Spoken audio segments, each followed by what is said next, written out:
So, Death Stranding, eh? That's what Kojima has been up to all these long months in between touring various game development studios around the world, telling us what Blu-rays and albums he's been buying, what he's been eating, and coming up with names for his studio's new mascot.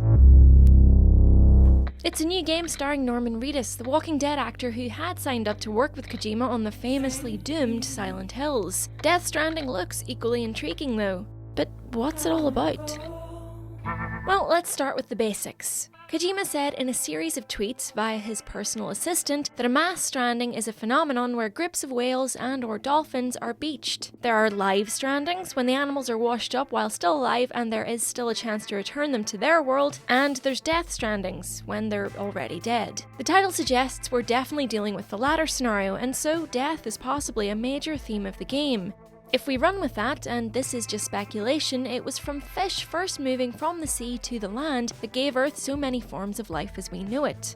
The handprints on Reedus' character hark back to the prehistoric man, while the oil on his hands, the oil rising from man's handprints, and the piles of dead sea life seem to point to the role of humans in the destruction of all that life in reverse. So perhaps Norman Reedus' character and mankind in general is now having to answer for what it has done, because as the cords attached to all the sea life and to the baby seem to suggest, we're all connected and we share the same fate in the end. Something that's more true now than ever with the rise of social media. Running with that prehistoric man theme, Kojima has said, drawing from one of his major influences, the writer Kobo Abe, that the role of stick and rope in mankind's evolution is very important to the game. The stick keeps enemies at bay and helps us to evolve, and the rope captures and binds the things that are close to us. Are these gameplay elements of Death Stranding being subtly spelled out for us? And will the game have an online component? It seems that, as he experimented with in all the hubbub surrounding the PT demo, Kojima wants players to come together to figure out all his riddles.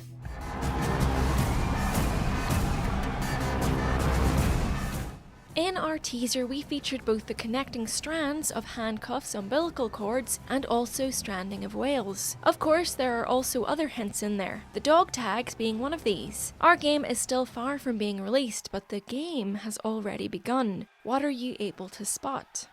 The dog tags mentioned in that tweet are the ones hanging around Norman Reedus' neck, which seem innocuous enough. But when looked at in a high-resolution promotional poster for the game, there are mysterious equations etched into the side, which fans have naturally already identified. The numerals you see there are the Schwarzschild radius and the Dirac equation.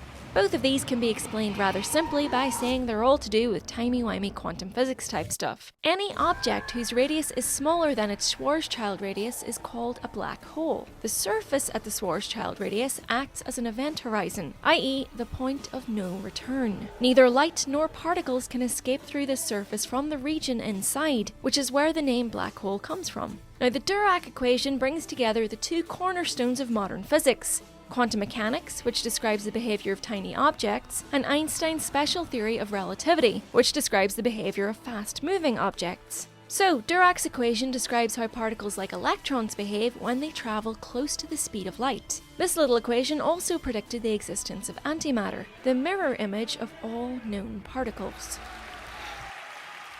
So what does this all tell us about Kojima's game? Well, it points to definite sci-fi themes, which are already evidenced by the presence of robotic umbilical cords and cool glowy handcuffs. But when coupled with other comments about the game by the Kojima Productions Twitter account and retweeted by Kojima himself, perhaps we can dig a little deeper. From the days of coin-operated games, games have had a continue option if you were to fail at your mission. Failing would also mean the death of your game character. In making a game, both in story and in the game system, you depict death. However, death is about to have a new meaning. Now, what could that mean? Death as a mechanic or a story element other than a fail state? How is death going to have a new meaning? Perhaps we're seeing it from another angle, like past the point of no return and through the other side of a black hole. Maybe what Norman Reedus' character is experiencing is travelling past the point of death itself. So that's one possible premise, but how will it play out? These Kojima Productions tweets kept the intrigue going. Comparing it to driving a car you're familiar with will have the same familiar feeling when accelerating or braking. It's when driving this familiar car without stress for a while that you'll first notice the difference. That's the kind of game this needs to be. Does without stress mean that the game will not feature combat or any kind of a death fail state? If you're already dead, you can't die again after all. And experiencing death from the other side is certainly looking at something familiar in a different way. Now, this is all just speculation obviously, not much of the game actually exists outside of what we've already seen, which isn't a game but a teaser, and the teaser itself was put together in just 2.5 months. Kojima has said that he hasn't even decided on a game engine yet, and what little of the game that exists outside of his head is, according to him, a lot of planning documents. Basically, the game is a long way off, so it's probably wise not to take anything seen in the trailer as definite.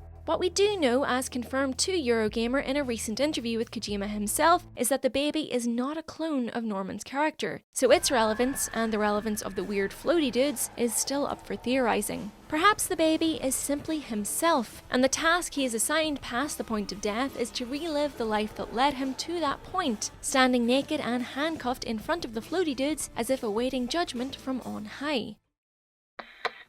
This theory would also tie into the quote from Auguries of Innocence at the start of the teaser. William Blake's poem, like many of his works, is about what happens when innocence is corrupted by evil, and what happens to society as a whole when we mistreat others. It basically says, don't be a dick to people or to nature, because that never ends well for anyone. An augury is an omen, so perhaps he's looking back at his life and seeing what his actions have wrought and what consequences they had in the long run. Anything's possible. And whatever happens, speculation is fun. Add yours in the comments below. Please do give this video a like if it gave you food for thought. And subscribe to Eurogamer for more in-depth analysis and adventures in VR porn. Yup, you heard that right.